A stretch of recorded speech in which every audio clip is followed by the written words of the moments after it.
सरकार के फैसले पर अब एनडीए में ही हंगामा खड़ा होता दिखाई दे रहा है। एनडीए के प्रमुख सहयोगी शिवसेना भी इस फैसले के विरोध में खड़ी हो गई है और रेल किराए में बढ़ोतरी की वजह से नाराज है शिवसेना। मुखपत्र सामना में उद्धव ने इस बात की नाराजगी जताई है। शिवसेना सुप्रीमो उद्धव ठाकरे का कहना है कि शिवसेना के सांसद सरकार के इस फैसले का विरोध करेंगे। उद्धव ठाकरे ने शिवसेना के मुखपत्र सामना में केंद्र सरकार के रेल किराए बढ़ाए जाने के फैसले पर नाराजगी जाहिर की है। उनका कहना है कि इस तरह के फैसलों से लोगों पर बोझ डालना ठीक नहीं है। गरीब इतनी बढ़ोतरी नहीं झेल सकते हैं। साथ ही उद्धव ठाकरे ने कहा है कि वो इस मसले पर प्रधानमंत्री नरेंद्र मोदी से भी बातचीत करेंगे। सरकार के फैसले का विरोध करेगी शिवसेना। मुखपत्र सामना में ये सब कुछ लिखा है उद्धव ठाकरे ने।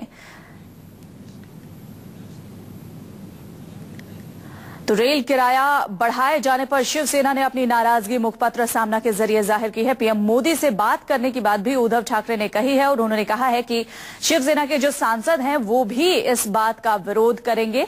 गरीब आदमी जो कि ट्रेन में सफर करता है वो इतना ज्यादा बढ़ा हुआ किराया वहन नहीं कर सकता। उन्हें इससे काफी ज्यादा परेशानी का सामना करना पड़ेगा और शिवसेना ने इसका विरोध जताने का भी मन बना लिया है। जितने भी सांसद हैं, उद्धव ठाकरे ने कहा है कि जितने भी शिवसेना के सांसद हैं वो विरोध करेंगे इस बात का। और साथ ही साथ उद्धव ठाकरे खुद इस पूरे मसले पर प्रधानमंत्री नरेंद्र मोदी से बातचीत करेंगे। नरेंद्र मोदी की कड़वी दवाई। हालांकि पहले ही संकेत नरेंद्र मोदी ने दिया था कि देश की अर्थव्यवस्था को सुधारने के लिए कड़वी दवाई की जरूरत है और ऐसे में महंगाई, जिस मुद्दे पर नरेंद्र मोदी पर देश की जनता ने भरोसा जताया था नरेंद्र मोदी की सरकार बनने के बाद, अब वो महंगाई लोगों को और भी परेशान कर रही है।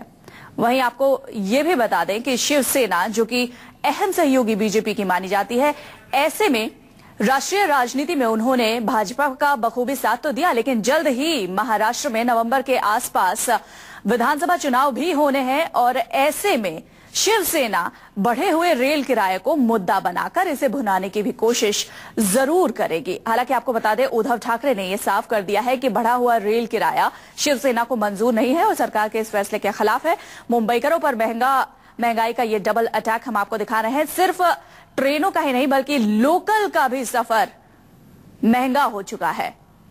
फर्स्ट क्लास का पास पहले 1035 रुपए का हुआ करता था, ये अब काफी ज्यादा बढ़ गया है।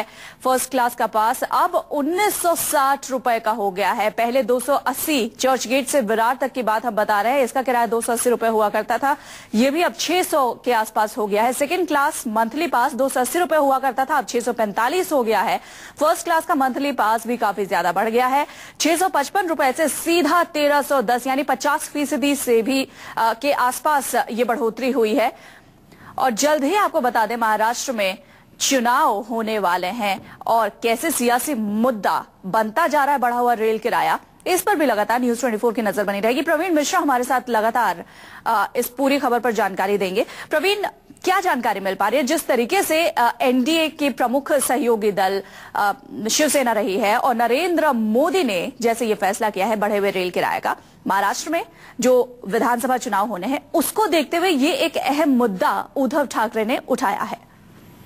जी देखें, ये जमीनी मुद्दा है। अगर बात की जाए तो रोजाना 35 लाख से ज्यादा यात्री जो हैं वो रेलवे से सफर करते हैं। 40 लाख लोग मुंबई के, इसको मुंबई की लाइफलाइन मानी जाती है और किराए में 40% वृद्धि होने की बात जब सामने आई और जो नरेंद्र मोदी ने फैसला लिया उसके बाद शिवसेना उसकी सबसे प्रमुख पार्टी है जिसके 17 से ज्यादा सांसद हैं, उन सब लोगों को उन्होंने हिदायत दी कि वो इस बारे में विरोध जताएं और उन्होंने खुद कहा कि इस बारे में वो प्रधानमंत्री नरेंद्र मोदी से बात करेंगे। नहीं किराए वृद्धि को अगर रोका जाता है तो कुछ तो कम किया जाए। पहले रेलवे की जो सुविधाएं हैं उन सुविधाओं को पूरा किया जाए। पहले कुछ सुविधा दे सरकार और उसके बाद कुछ वृद्धि करे तो देखा जाए। लेकिन ये किराए की वृद्धि को लेकर के आगामी जो विधानसभा चुनाव है इसके मद्देनजर उद्धव ठाकरे ने अभी से एक मुद्दा लिया है अपनी सहयोगी पार्टी से और विरोध जताया कि किराया कम किया जाए।